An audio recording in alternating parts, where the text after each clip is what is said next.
Speaker, the Prime Minister of Israel.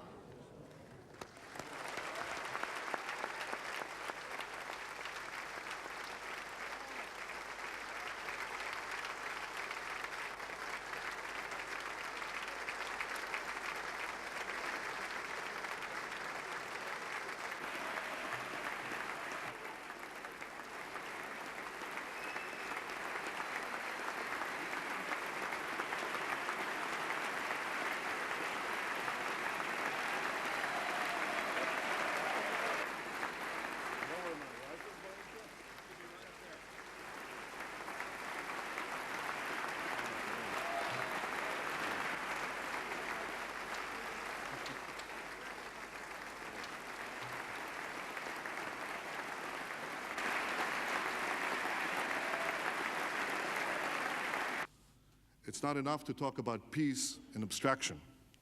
We must talk about the content of peace. It's time, I believe, for a code of conduct for building a lasting Middle East peace.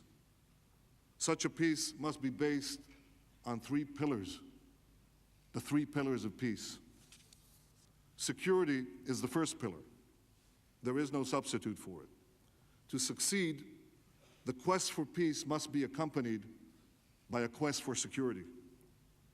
Demanding an end to terrorist attacks is a prerequisite for peace, doesn't give the terrorists veto power over the peace process, because nearly all of the terrorist acts directed against us are perpetrated by known organizations whose activities can be curbed, if not altogether stopped, by our negotiating partners. This means that our negotiating partners, and indeed all of the regimes in the region, must make a strategic choice. Either follow the option of terror as an instrument of policy or diplomacy, or follow the option of peace. But they cannot have it both ways.